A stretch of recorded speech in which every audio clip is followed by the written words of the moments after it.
नमस्कार दोस्तों, KGIS में आपका स्वागत है। चलिए स्टार्ट करते हैं। जैसे कि हमने पिछले वीडियो में जो यूपीएससी के बारे में बात किया था। यूपीएससी एक संस्था है, एक एग्ज़ाम करवाती है जिसका नाम जो है सिविल सर्विस एग्ज़ाम है। पिछले वीडियो में जो सिविल सर्विस एग्ज़ाम के जितने पोस्ट हैं उसके बारे में बात किए थे। इस वीडियो में जो है कि हम इस एग्ज़ाम पैटर्न क्या है उसके बारे में बात करेंगे।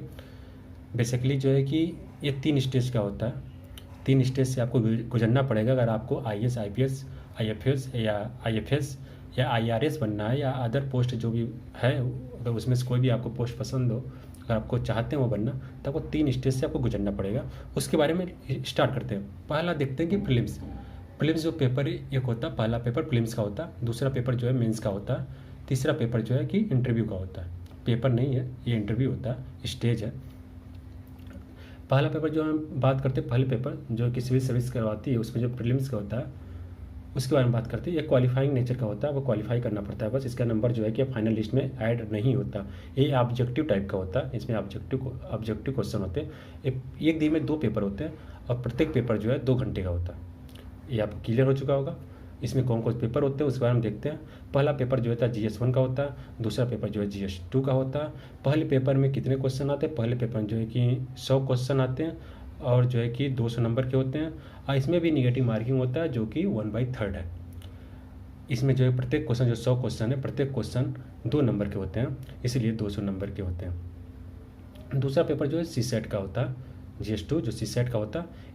इसमें नंबर ऑफ द क्वेश्चन 80 होते हैं, 80 क्वेश्चन होते हैं, लेकिन ये भी 200 नंबर का होता है। इसमें भी निगेटिव मार्किंग होती है 1/3 का। लेकिन अच्छी बात ये है कि आपको CSET बस क्वालिफाई करना पड़ता है। मतलब कि आपको एक परसेंटेज का क्राइटेरिया दिया हुआ, जैसे कि 33% लाना पड़ेगा, आप क्वालिफाई हो जाएंगे।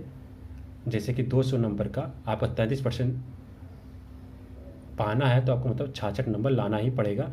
अब 66 नंबर लाते हैं तब जाके आप जो है GS1 में जो भी कट ऑफ के अकॉर्डिंग, जो भी आपका कैटेगरी हो उसके कट ऑफ के अकॉर्डिंग जो आप पास कर सकते हैं। अगर आप CSET नहीं पास करते, 66 नंबर नहीं लाते, तो GS1 में आपका कितना भी नंबर है उससे कोई मैटर नहीं होता कि आप कितना नंबर लाए हैं GS1 में। अगर आप CSET में 66 नंबर नहीं लाए हैं तो आप मतलब मेंस नहीं दे सकते। आपको CSET क्वालिफाई करना ही पड़ेगा, वो 66 नंबर लाना ही पड़ेगा, वो भी निगेटिव मार्किंग हटाने के बाद। 66 नंबर की बात हो रही है यहाँ पर, निगेटिव मार्किंग हटाने के बाद अगर आप ला लेते हैं तो आपको जो है कि, और GS1 में जो कट ऑफ पार कर लेते हैं तो आप मेंस देने के लिए तैयार हो चुके हैं, आप मेंस दे सकते हैं। अब देखते हैं कि GS1 में जो पेपर है, कौन कौन से विषय हैं GS1 में जो हम पीटी में देते हैं। उसके बाद जो UPSC CSC जो प्रोवाइड की है उसके बारे में बात कर लेते हैं। जैसे कि हम यहाँ देख रहे हैं पहला पेपर जो है कि भारत का इतिहास है और भारतीय राष्ट्रीय आंदोलन, मतलब कि इंडियन हिस्ट्री और जो है कि नेशनल मूवमेंट है के बारे में है, इंडियन के बारे में। दूसरा पेपर जो है कि जियोग्राफी है, जो कि भारतीय और विश्व जियोग्राफी के बारे में बात होता है, भूगोल के बारे में बात होता है। इसमें जो है कि विशेष रूप से सामाजिक, भौतिक और आर्थिक भूगोल के बारे में पूछा जाता है। तीसरा जो है भारतीय संविधान और राज्य व्यवस्था, मतलब इसके लिए तो सभी लोग जानते हैं कि पीटी के लिए जो है कि लक्ष्मीकांत की बुक पर्याप्त है। मेंस का भी ऐड हो जाता है करंट से अगर जोड़ दिया जाए तो। आपको यहाँ पर पॉलिटी पढ़ना, पॉलिटी के लिए लक्ष्मीकांत सभी लोग कहते हैं, मैं ही नहीं कर रहा हूँ, सभी लोग कहते हैं, हर टॉपर बात करता है पॉलिटी, लक्ष्मीकांत बुक पढ़ना सफिशिएंट है। फोर्थ पेपर जो है उसका जो है कि भारत की अर्थव्यवस्था और आर्थिक और सामाजिक विकास, माने भारत की अर्थव्यवस्था पढ़ना है, उसमें से विशेष रूप से जो है आपको आर्थिक और सामाजिक विकास के बारे में पढ़ना है, इंडियन इकोनॉमिक्स के बारे में पढ़ना है। तीसरा जो है कि पर्यावरण पारिस्थितिकी और जैव विविधता के बारे में पढ़ना है, मतलब कि इन्वायरमेंट और इकोलॉजी के बारे में पढ़ना है आपको। 6 जो है आपको जो है कि समान विज्ञान और प्रौद्योगिकी, मतलब साइंस और टेक के बारे में पढ़ना है। 7 जो है करंट अफेयर पढ़ना है, वो भी राष्ट्रीय और अंतर्राष्ट्रीय महत्व के अकॉर्डिंग।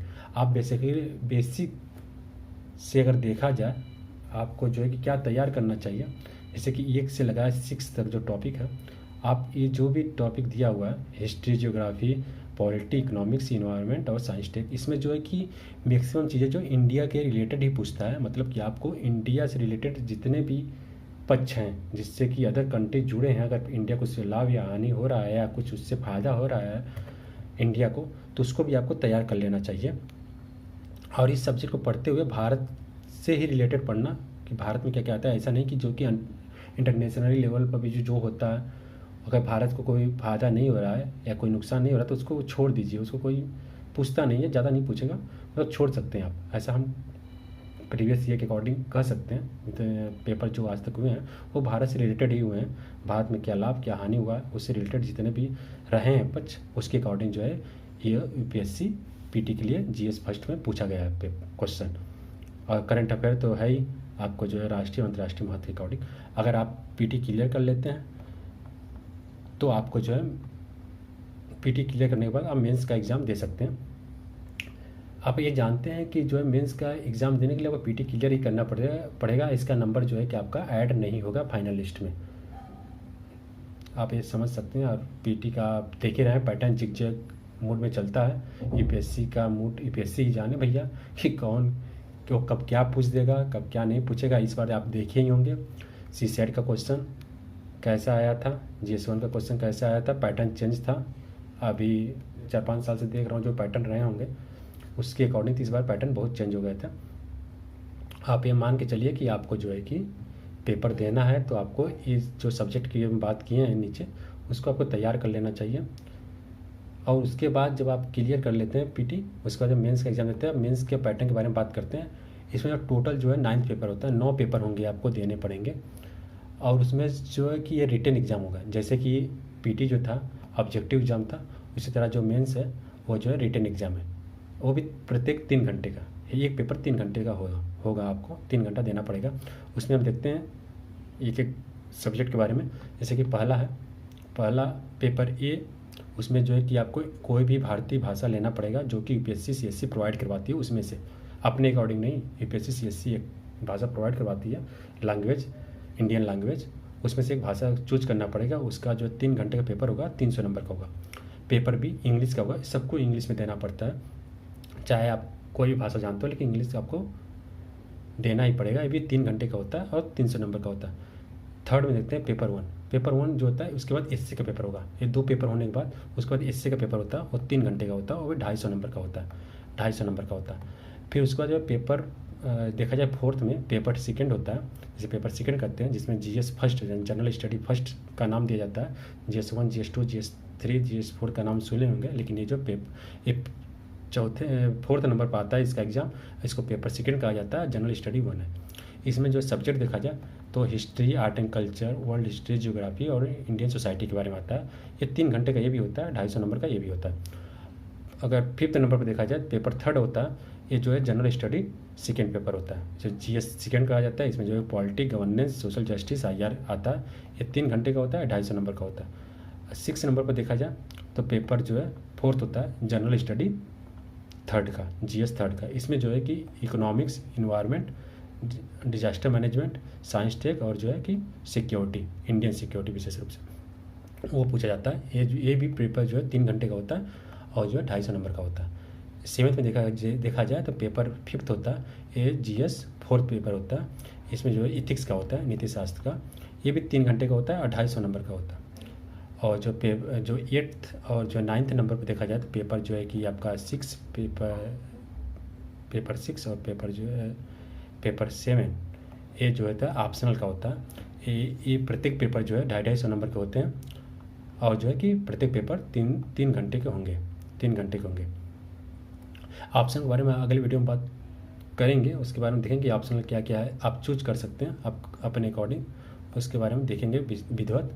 और उसके बाद जब मेंस क्लियर कर लेते हैं, आप मेंस क्लियर कर लिए और इसमें से मैं बता रहा था इसमें कौन से आपके नंबर जुड़ेंगे।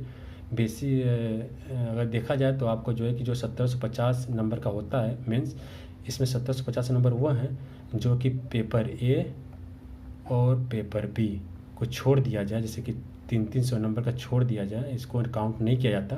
ये क्वालिफाइंग नेचर का होता है, तो इसको बस पेपर ए पेपर बी आपको क्वालिफाई करना पड़ता है। बाकी जितने भी पेपर हैं, पेपर 1 से लगाए पेपर 7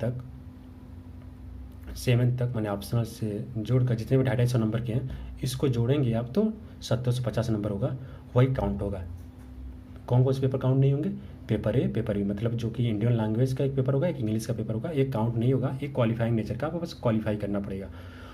उसके बाद जो है आपका जो अगर मेंस क्वालिफाई कर लेते हैं तो आपको आपके जो नंबर दिया जाता है उसमें मैसेज आता है, कर लेते हैं तो एक ईमेल पर मैसेज आता है, या नंबर पे भी मैसेज आएगा, जो आप नंबर दिए हैं उसमें जो है कि आपका इंटरव्यू के लिए रेडी हो जाए। आपका इंटरव्यू है, मतलब कि आप मेंस क्वालिफाई कर चुके हैं, तो आप जान लें मेंस आपको देना है। वो जो है कि टोटल नंबर जो होता है 275 नंबर का होता है इंटरव्यू। अब टोटल नंबर जो है आपका 1750 और 275 नंबर का होता है, मेरिट लिस्ट में काउंट होता है। 1750 और 275 ये मेरिट लिस्ट में आपका काउंट होगा। मेरिट लिस्ट में इससे आपका मेरिट बनेगा और उसके अकॉर्डिंग जो आपको रैंक मिलेगा, उस रैंक के अकॉर्डिंग जो है आपको पोस्ट मिलेगा। पोस्ट के विषय में पिछले वीडियो में बात कर चुके हैं कौन कौन से पोस्ट हैं। अब बेसिकली रूप से देखा जाए, अगर आप मेंस में जो 1750 है, अगर इसमें से आप 25% पाते हैं तो चांस बढ़ जाता है कि आप कोई ना कोई जॉब पा जाएंगे, जॉब प्रोफाइल में आ जाएंगे। अगर 1750 का में से आप 25% पाते हैं तो मतलब कि जो 250 नंबर का है पेपर जो एससी से लगा है, GS1 GS2 GS3 GS4 और ऑप्शनल, टोटल में से आपको 25% लाते हैं तो चांस बढ़ जाता है। कह नहीं सकते लेकिन चांस बढ़ जाता है, ऐसा कह सकते हैं। तो आप कोई ना कोई कैटेगरी में आ जाएंगे, कोई ना कोई जॉब मिल जाएगा। ये रहा यूपीएससी जो एग्ज़ाम करवाती है सिविल सर्विस का, उसका एग्ज़ाम का पैटर्न। धन्यवाद दोस्तों।